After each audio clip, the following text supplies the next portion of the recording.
9 जुलाई की सुबह 8 बजे समाजवादी पार्टी के अध्यक्ष शंकराचार्य स्वामी अविमुक्तेश्वरानंद से मिलने पहुंचे। शंकराचार्य के सामने अखिलेश यादव जमीन पर बैठे नजर आए। दोनों के बीच 30 मिनट की मुलाकात हुई। राम मंदिर चढ़ावा चोरी विवाद के बीच इसे काफी अहम माना जा रहा है। इस मुलाकात में क्या बात हुई और इस मुलाकात के क्या मायने निकाले जा रहे हैं, इसे लेकर इस वीडियो में हम आज बात करेंगे। दरअसल शंकराचार्य 81 दिन की गाय को राष्ट्रमाता का दर्जा दिलाने के लिए यात्रा निकाल रहे हैं। इसी के तहत वो लखनऊ पहुंचे थे, जहां पर उनकी और अखिलेश यादव की मीटिंग हुई। अखिलेश यादव की शंकराचार्य से 4 महीने में ये दूसरी मुलाकात है। इससे पहले 12 मार्च को लखनऊ में ही मुलाकात की थी। 1 महीने पहले जब शंकराचार्य की यात्रा सैफई पहुंची थी, तब सपा के राष्ट्रीय महासचिव शिवपाल सिंह यादव और मैनपुरी सांसद डिम्पल यादव ने भी उनका स्वागत किया था।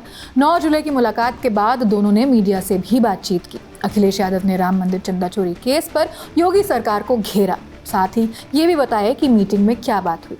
वो गौ माता को लेकर के बहुत चिंतित हैं और रास्ता निकाल रहे हैं कि किसी भी तरीके से राष्ट्रीय सम्मान गौ माता को मिल जाए।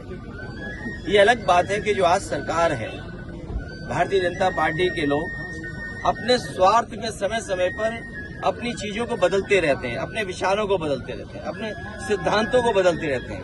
और इस समय ऐसा है कि हर चीज रिकॉर्ड पर है, आर्काइव में है, हम चीजें देख सकते, समझ सकते हैं।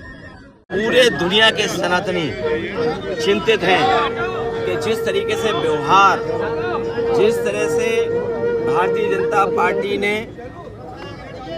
अयोध्या में प्रभु श्री राम, मर्यादा पुरुषोत्तम राम, जिन्होंने मर्यादा यार आप लोग उस मर्यादा को इन्होंने तोड़ मरोड़ करके अपने स्वार्थ में न जाने क्या क्या किया है। और फिर एसआईटी बना करके आज तो घर घर गांवों चर्चा है कि इन्होंने जो चंदा को लेकर के काम किया है, चढ़ावे को लेकर के काम किया। हमारे धर्म में, सनातन धर्म में चढ़ावे की चोरी से बड़ा कोई पाप नहीं है। इन्होंने महापाप किया है। हमारा हिंदू धर्म बहुत, या सनातनी लोग बहुत भावनात्मक है, इमोशनल है। वो तो कह रहे हैं बहुत सी चीजों में बहुत ज्यादा इमोशनल है वो लोग। सोचिए, महापाप किया इन्होंने। वहीं शंकराचार्य ने भी राम मंदिर दान चोरी को लेकर सरकार पर निशाना साधा और कहा कि अगर वहां घोटाला किया है तो मुख्यमंत्री क्या कार्रवाई कर रही है। घोटाला किया है, क्या कार्रवाई कर रहे हैं मुख्यमंत्री जी? होगी, वो कह रहे हैं कि होगी कार्रवाई तो होगी ही, लेकिन जब तुम मुख्यमंत्री नहीं रहोगे, नया मुख्यमंत्री आएगा, वो तगड़ी कार्रवाई करेगा। बिल्कुल सही कह रहे हो मुख्यमंत्री जी, कार्रवाई तो होगी। राम मंदिर चंदा चोरी की चर्चा के बीच अखिलेश यादव और स्वामी अविमुक्तेश्वरानंद की मीटिंग ने राजनीतिक गलियारों में हलचल पैदा कर दी है। इस बात की चर्चा शुरू हो गई है कि क्या यूपी चुनाव 2027 से पहले समाजवादी पार्टी सत्ताधारी बीजेपी को घेरने के लिए कोई नई रणनीति पर काम कर चुकी है। इसलिए हमने मीटिंग की थोड़ी इनसाइड स्टोरी जानने की कोशिश की ललन टॉप के पॉलिटिकल एडिटर पंकज झा से। ये सब एक नैरेटिव बनाने की कोशिश की जा रही है और एक तरीके से अगर आप देखें, जिस समाजवादी पार्टी पर या फिर मुलायम सिंह यादव को मौलाना मुलायम, और जिस तरीके से योगी आदित्यनाथ बार बार कहते हैं कि कार सेवकों पर, राम भक्तों पर गोली चलवाई थी मुलायम सिंह की सरकार ने, समाजवादी पार्टी की सरकार ने, तो उससे अलग हट करके एक नैरेटिव बनाया जा रहा है। नैरेटिव ये और सॉफ्ट हिंदुत्व का, क्योंकि वो नहीं चाहती समाजवादी पार्टी कि किसी भी तरीके से एक पोलराइजेशन हो यूपी में।